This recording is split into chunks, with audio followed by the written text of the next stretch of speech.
Buenas tardes, en la clase de hoy vamos a ver un resumen de la endodoncia clínica que vamos a utilizar en nuestras clases de clínica integrada de quinto curso 25-26. Vamos a ver un resumen de las partes que vamos a tratar en la endodoncia clínica. Lo primero, un diagnóstico en endodoncia según la Asociación Americana de Endodoncia, tanto un diagnóstico pulpar como un diagnóstico periapical. Vamos a ver la cámara pulpar, vamos a hablar de su aislamiento, el diseño de la cámara, la apertura de la cámara pulpar en los diferentes dientes y la localización de los conductos según las leyes de Krasner y Rankov. También hay que ver conceptos importantes después de la localización de los conductos, como es el plefaring, la permeabilización de los conductos, la longitud de trabajo, glide path, foramen apical, el stop y constricción apical, saber la diferencia entre ápice anatómico y radiográfico. Vamos a ver también en las siguientes clases la instrumentación con sistemas rotatorios. En nuestro caso, en clínica vamos a utilizar Endogal. Vamos a ver también la irrigación en el tratamiento de conductos, la obturación con los tres sistemas, con técnica de vástago de plástico calentando en el horno, la obturación con ola continua de calor, realizando el downpacking, el backfill, seleccionando los conos de gutapercha según cada endodoncia y la obturación con cono único junto con los biocerámicos. Vamos a ver en la clase de hoy la secuencia de radiografías que necesitamos realizar durante un tratamiento de endodoncia y también el uso del CBCT. La terapia antibiótica, analgésica o antiinflamatoria en endodoncia y la importancia de la historia clínica en endodoncia. Empezamos con el diagnóstico de la pulpa según la Asociación Americana de Endodoncia. Una pulpa normal es una pulpa que no presenta ni clínica y su vitalidad es positiva, no hay síntomas clínicos. Pulpitis reversible, el diagnóstico se basa en hallazgos subjetivos y objetivos que nos indican que la inflamación va a resolverse y la pulpa vuelve a su normalidad. Es una pulpa vital. Pulpitis irreversible sintomática. El diagnóstico también está basado en hallazgos subjetivos y objetivos, pero nos indican que la pulpa inflamatoria no va a ser capaz de curarse. El paciente presenta dolor térmico persistente, dolor espontáneo, dolor referido. Hay clínica positiva. En una pulpitis irreversible asintomática, el diagnóstico también se basa en hallazgos subjetivos y objetivos que nos indican que la pulpa inflamada no se va a curar. No va a haber clínica, no hay síntomas clínicos, son negativos. Y la inflamación es producida por una caries, por un traumatismo. Necrosis pulpar es una muerte de la pulpa dental. La vitalidad es negativa, las pruebas térmicas de vitalidad son negativas. El diente previamente tratado. Es un diente que ya ha sido tratado endodónticamente y los conductos ya están obturados con un material de obturación, un medicamento intraconducto. También tenemos la terapia iniciada previamente. El diente ha sido tratado con alguna técnica endodóntica parcial como una pulpotomía. Ahora vamos a ver el diagnóstico endodóntico apical. Los tejidos apicales pueden ser normales, no son sensibles ni a la percusión ni a la palpación. Y la lámina dura que rodea la raíz está intacta. Ese espacio del ligamento periodontal es uniforme, no está ensanchado. También tenemos el diagnóstico de una periodontitis apical sintomática, inflamación del periodonto apical, con síntomas positivos, dolor a la masticación, a la percusión y o palpación. Puede haber una zona radiolúcida, apical o no en radiografía. La periodontitis apical asintomática. Hay una inflamación y destrucción del periodonto apical de origen pulpar. Aparece una zona radiolúcida apical en la radiografía y los síntomas clínicos es negativa. es asintomática. También tenemos el diagnóstico de absceso apical agudo, reacción inflamatoria a la infección. Hay una necrosis pulpar que empieza es de inicio rápido, un dolor espontáneo, sensibilidad del diente a la presión. Se va a formar pus, hay una inflamación, hinchazón de los tejidos asociados y la clínica sí que es positiva, hay síntomas clínicos. El acceso apical crónico, la reacción inflamatoria es una reacción inflamatoria a la infección, necrosis pulpar y empieza de manera gradual. Casi tiene muy poca molestia y hay una secreción intermitente de pus a través de un tracto sinusal asociado. Y luego teníamos el diagnóstico de una osteitis condensante. Es una lesión radiopaca difusa que representa una reacción ósea localizado a un estímulo inflamatorio de bajo grado. Se suele ver en el ápice del diente. Vamos a ver un caso clínico. Un paciente que nos llega a la consulta de 20 años sin antecedentes médicos. Presenta dolor en la pieza en el 36. Las pruebas diagnósticas a la percusión es positiva, vitalidad, pruebas térmicas positiva, la palpación negativa, el sondaje es fisiológico y vemos en la radiografía periapical una zona radiolúcida en la raíz distal. Nuestro diagnóstico, según la Asociación Americana de Endodoncia, a nivel pulpar es una pulpitis irreversible sintomática y a nivel periapical una periodontitis apical sintomática con clínica. En este otro caso, el paciente nos viene a la consulta para una revisión, tiene 31 años sin antecedentes médicos y en la radiografía nos encontramos con una zona radiolúcida apical en la raíz distal del 46 y un ensanchamiento del ligamento periodontal de la raíz mesial. Le realizamos pruebas diagnósticas y tiene percusión negativa, vitalidad negativa, palpación negativa y un sondaje fisiológico.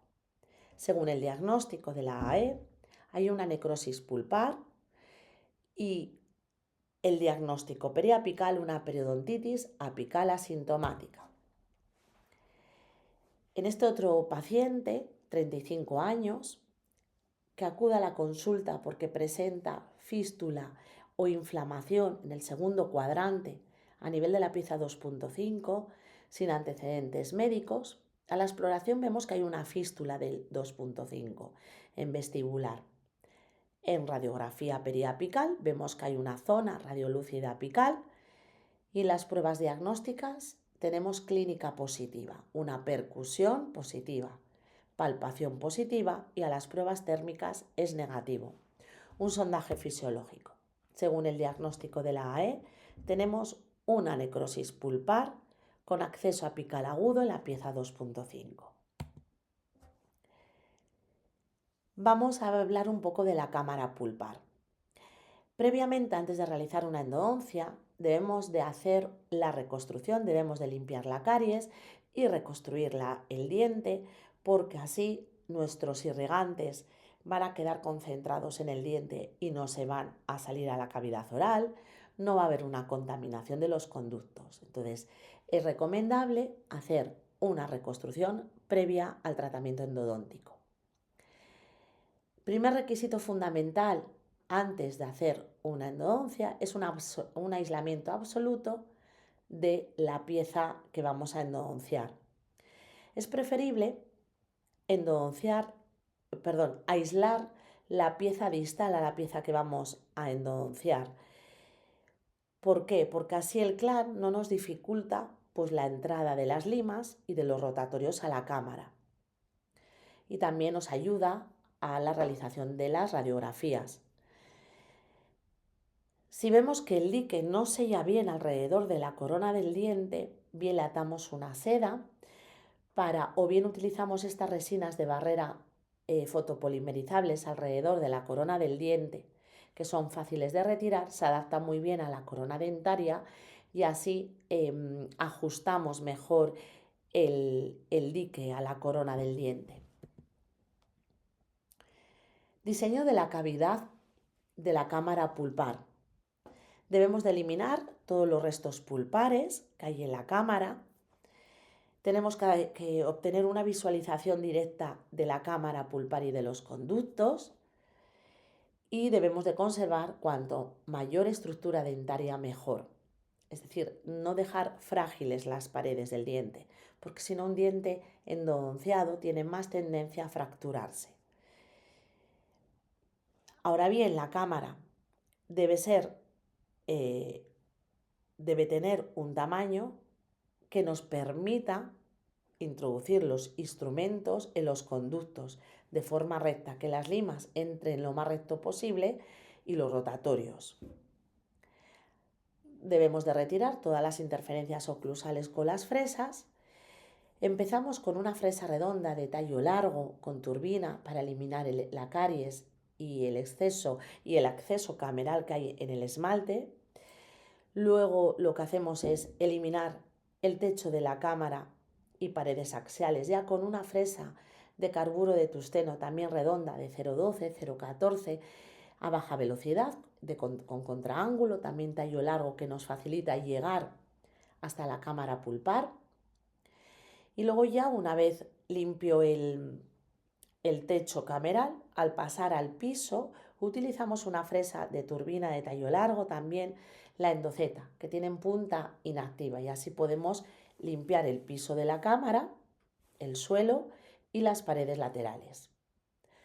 Una vez que hayamos ya limpiado el suelo de la cámara, podemos empezar a localizar los conductos radiculares con el explorador de endodoncia, el DG16, que son instrumentos metálicos que la punta tiene forma de ángulo recto obtuso para entrar en los conductos radiculares.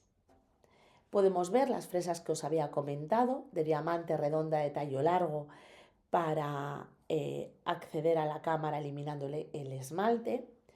Luego las de carburo de tungsteno de 0,12, 0,14, 16 a baja velocidad para entrar ya en la cámara pulpar.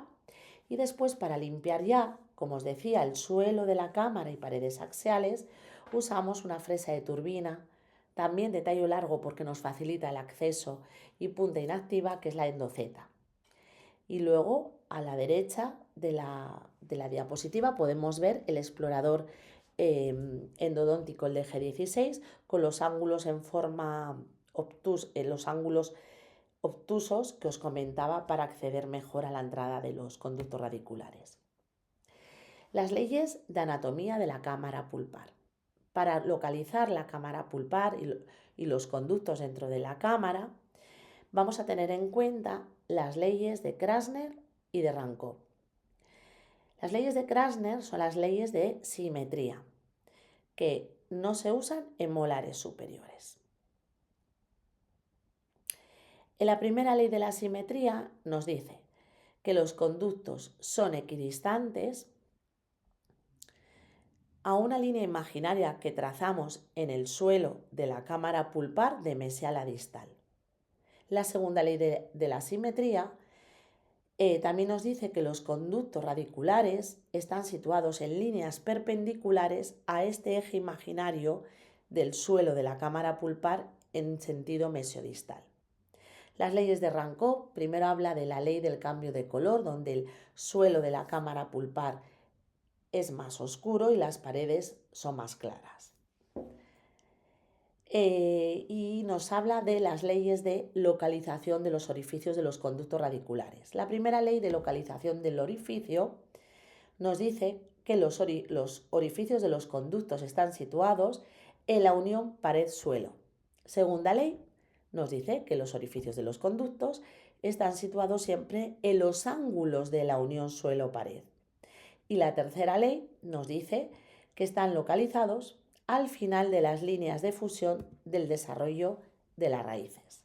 Esto es un resumen de lo que acabamos de ver. Las leyes tanto de Krasner, ley de simetría para la localización de los conductos, y la ley de la localización de los orificios de Rankov. La cámara pulpar vemos que está formada por un techo con los divertículos, que entramos con fresas de baja velocidad, de carburo de tungsteno para contraángulo, donde vamos a eliminar esos cuernos pulpares y el techo.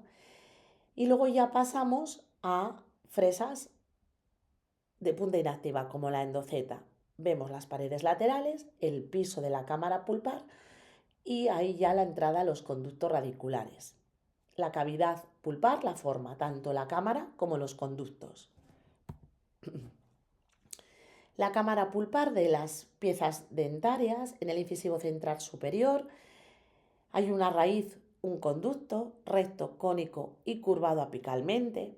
La cámara, como vemos, es más amplia en sentido mesiodistal y en pacientes jóvenes tiene forma triangular y se hace más ovalada en los adultos. En el incisivo lateral superior también hay una raíz y un conducto más estrecho con curvatura hacia distal apical. La cámara es más estrecha y también tiene forma triangular en pacientes jóvenes y se vuelve más ovalada en pacientes adultos. En el canino superior presenta una raíz y un conducto cónico, más amplio en sentido vestibulolingual y con una curvatura apical distal. La cámara pulpar también es amplia y larga y la forma es ovoide. La apertura del grupo anterosuperior. Accedemos a través de la cara palatina por encima del cíngulo. Entramos con una fresa de turbina redonda de tallo largo, perpendicular al eje longitudinal del diente, casi en ángulo recto, solamente en el esmalte. Luego lo que hacemos es girar la fresa en sentido incisal para que vaya paralela al eje longitudinal del diente. Ahí ya utilizamos una fresa de carburo de tungsteno a baja velocidad para entrar en la cámara pulpar y vamos eliminando las paredes labial, vestibular y palatina, como vemos en la imagen E y F, y luego el hombro de dentro hacia afuera, el hombro lingual, todos los restos pulpares, como vemos en la imagen G. La apertura tiene una forma ovoide ovalada y la alargamos un poco hacia incisal para que las limas y los instrumentos rotatorios entren lo más recto y paralelo al eje longitudinal del diente. Primer premolar superior presenta dos raíces y dos conductos, el vestibular y palatino normalmente, con curvatura apical hacia distal. La cámara pulpar también es más amplia en sentido vestibulolingual y tiene forma ovoide. Segundo premolar superior. Tiene una raíz y uno o dos conductos, normalmente un foramen, pero puede haber también dos raíces con dos conductos, como vemos en la imagen. Cámara es más amplia en sentido vestibulolingual y tiene forma ovoide. La apertura en el grupo premolar superior. Accedemos por la cara oclusal en el centro del surco central, con la fresa paralela al eje longitudinal del diente con una fresa de tallo largo de turbina. Luego pasamos en la cámara, como dijimos, a baja velocidad y la fresa sigue paralela al eje longitudinal del diente. Eliminamos las interferencias de la cámara, de hacia vestibular y hacia lingual, y intentamos ser más conservadores en las paredes axiales mesial y distal para no debilitarlas. Forma de la cavidad ovoide. El porcentaje de los conductos en el primer premolar superior, un conducto en un 8%, dos mayoritariamente en un 84% y tres tiene un porcentaje bajo también de un 8%. En los segundos premolares, número de conductos casi está un conducto en un 53%, dos conductos en un 46%. En el primer molar superior tenemos tres raíces, la mesiovestibular, distovestibular y palatina, y cuatro conductos, dos mesiales. Cámara pulpar amplia, hacia mesial y tiene forma trapezoidal. Segundo molar superior, tres raíces también. Pueden presentar 3-4 conductos porque a veces los dos mesiales están fusionados. Cámara pulpar amplia, hacia mesial y de forma trapezoidal. A veces los segundos molares presentan dos conductos, vestibular y palatino. La apertura cavitaria de la cámara pulpar en los molares superiores. Accedemos desde la fosa central en la cara oclusal hacia mesial. Luego pasamos a baja velocidad y nos inclinamos, la fresa se inclina un poco hacia el conducto palatino, ¿vale? Con la fresa endoceta y buscamos debajo de la cúspide palatina el conducto. Para localizar el conducto mesiopalatino, trazamos una línea imaginaria desde el mesiovestibular al palatino a nivel de esa pared mesial. Y luego ya eliminamos techo, interferencias oclusales y camerales. Incisivos inferiores. Una raíz y un conducto a veces pueden presentar con frecuencia dos conductos. La cámara es amplia en sentido vestibulolingual y forma ovoide. Canino inferior, una raíz y un conducto. Ocasionalmente puede presentar dos raíces con dos conductos y forma también ovoide y más grande en sentido vestibulolingual. La apertura de la cavidad de la cámara pulpar en el grupo anteroinferior. Accedemos por encima del cínculo. Como vemos en las imágenes, la fresa perpendicular al eje longitudinal del diente. En el esmalte con fresa de turbina de tallo largo. Luego la fresa la llevamos, la giramos hacia incisal y ya nos vamos poniendo paralelos al eje longitudinal del diente. Vamos haciendo una cavidad en forma como de un embudo, pero con poca extensión mesiodistal. Vamos eliminando interferencias vestibular y lingual. Vamos también eliminando ese hombro lingual, como vemos en las imágenes EFG, y vemos que la apertura tiene una forma ovalada. Hay veces que hay un segundo conducto que suele estar debajo del cíngulo. Y importante que las clases 2, división segunda, como la corona está muy lingualizada, el diente está muy retroinclinado, hay veces que tenemos que acceder por vestibular. Primer premolar inferior, una raíz y un conducto, a veces puede haber dos conductos. La cámara es más amplia también en sentido vestibulolingual, ¿vale? No eliminar paredes axiales y la forma de la apertura ovoide. Segundo premolar inferior, casi siempre es una raíz y un conducto centrado. Forma de la apertura ovoide. La apertura cavitaria de la cámara pulpar en los premolares inferiores, pues lo que hay que hacer es acceder en el centro del surco central con la fresa lo más paralelo al eje longitudinal del diente. ¿Qué pasa? Que en el premolar no coincide el eje coronal con el radicular. Entonces nos extendemos hacia la cúspide vestibular, como vemos en la figura B, y ahí ya nos extendemos y a baja velocidad lo que hacemos es poner la fresa lo más paralela al eje radicular.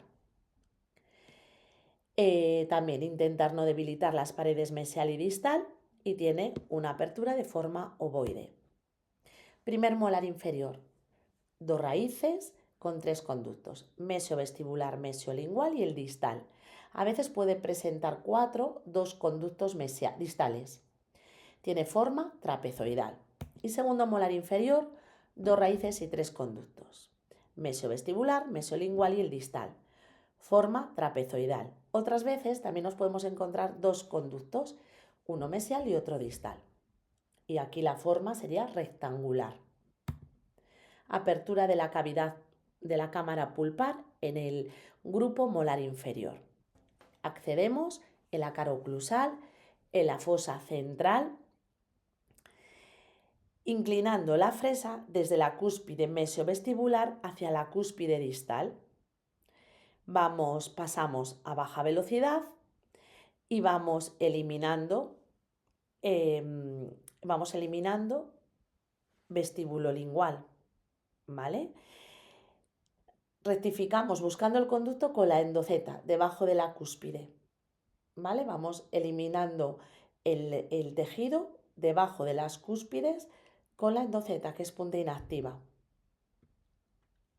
Entonces, lo mejor es abrir hacia mesial, instrumentando desde mesial el distal. ¿Qué radiografías debemos hacer durante un tratamiento de endodoncia? Primero, la inicial, la diagnóstica. Nos da la longitud aproximada de trabajo. Es una radiografía, una periapical, donde tiene que estar la pieza entera, las raíces, se tiene que ver el ápice, la corona, y es importante que se vea el diente mesial y el distal si es posible. Segunda radiografía importante, conductometría, porque ahí nos va a dar la longitud de trabajo definitiva con las limas manuales, junto con lo que nos llega el localizador de ápice, con lo que nos marque el localizador. Tercera radiografía importante, la de conometría o prueba del vástago. Bien, la hacemos con la gutapercha o con el verificador de vástago. Cuarta radiografía, en condensación vertical, sería el downpacking.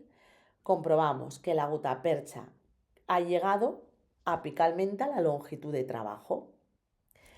Quinta radiografía, el backfill en condensación vertical y en la técnica con vástago, en el horno, la prefinal, porque ahí vamos a ver la obturación final y el sellado tridimensional de la raíz. Y luego ya una radiografía final donde ya no tenemos el dique. Por lo tanto, en la técnica de obturación vertical con ola continua de calor, 6 radiografías. En técnica de obturación con vástago o cono único, 5 radiografías. Hacemos radiografías periapicales mejor con un paralelizador, para que no haya magnificaciones ni distorsiones en la placa. En los molares, la radiografía inicial y la final, tenemos que hacer 3. Una, la ortorradial, el haz de rayos perpendicular a la placa. Otra, mesiorradial, desplazamos el haz de rayos, el cono, entre 15 y 30 grados hacia mesial. Y la distorradial, donde desplazamos el cono 15-30 grados hacia distal. Es importante seguir la secuencia de radiografías y hacer radiografías buenas, de calidad, y guardarlas en documentos seguros en la ficha del paciente. ¿Cuándo hacemos un CBCT en endodoncia? Una radiología 3D. La podemos hacer cuando, siempre con el consentimiento informado del paciente. Cuando la radiografía convencional no nos aporta la información necesaria para realizar la endodoncia, en un trauma dentoalveolar. Cuando valoramos conductos complejos, por ejemplo, un DEN sin dente o en un cordal, retratamientos no quirúrgicos, conductos no tratados, perforaciones, conductos calcificados, dientes con reabsorciones radiculares, en una cirugía apical, cuando hay una fractura de instrumentos en el conducto radicular. Pero importante, siempre el paciente debe firmar el consentimiento informado. Hay que radiar al paciente lo menos posible, según las normas del criterio ALARA. Prudencia con niños y adolescentes, ya que son más sensibles a las radiaciones ionizantes. Vamos a hablar también de la pauta de antibiótico en endodoncia. Las indicaciones de antibióticos sistémicos en endodoncia, cuando hay un acceso apical agudo en pacientes médicamente comprometidos, por ejemplo, pacientes con quimio-radioterapia, pacientes con corticoterapia, con una insuficiencia renal avanzada, una diabetes mal controlada o una tipo 2. También, segundo, en un acceso apical agudo con una afectación sistémica. Hay un hinchazón fluctuante con fiebre, malestar general, un trismos, una adenopatía. En infecciones progresivas que empiezan de inicio rápido con una infección grave en menos de 24 horas, con una celulitis, una infección diseminada, y debemos de hacer un drenaje. En reimplante de dientes permanentes avulsionados. Traumatismos, cuando vamos a hacer la endodoncia en dientes reimplantados por un trauma, ¿vale? Por dientes avulsionados, entonces se le pauta antibióticos sistémicos. En traumatismos de tejidos blandos, que hay que hacerle pues un tratamiento como suturas, etc. Antibióticos, según la Asociación Europea de Endodoncia, el de elección es la amoxicilina con osinclavulánico y serían en dosis entre 500 cada 8 horas, 8,75 cada 12, de 3 a 7 días. En alérgicos a la penicilina, como nos marca el cuadro, la clinda, claritromicina, citromicina, y tenemos las dosis utilizadas. ¿Cuándo está contraindicado los antibióticos sistémicos en endodoncia? En una pulpitis irreversible sintomática. Hay dolor, pero no tenemos signos ni síntomas de infección pulpo-periapical. En una necrosis pulpar no hay dolor, no hay clínica positiva. En periodontitis apical sintomática hay dolor, dolor a la percusión, al morder, hay un ensanchamiento del ligamento periodontal. En acceso apical crónico, contrayecto fistuloso y radiolucidez periapical en la radiografía, o un acceso apical agudo sin afectación sistémica. Analgésicos que utilizamos en endodoncias, las pautas posoperatorias. El síntoma principal en una infección en endodoncia es dolor. Los analgésicos que utilizamos de elección en endo son los AINES, con acción analgésica, antiinflamatoria y antipirética. El AINES de elección es el ibuprofeno de 400 o 600 miligramos cada 8 horas, por lo menos 3-4 días. Es muy importante cuando terminamos una endodoncia rebajarle la oclusión, es decir, tomarle el papel articular, porque si le aliviamos esa oclusión le vamos a evitar dolor al principio. Bueno, estas son las endodoncias que necesitamos realizar, que debemos de hacer en las tardes de clínica integrada y supervisadas con un mismo profesor. Y aquí os dejo también la bibliografía que he utilizado para preparar la clase de hoy, basándonos en los protocolos de Endogal. Y bueno, muchas gracias por vuestra atención.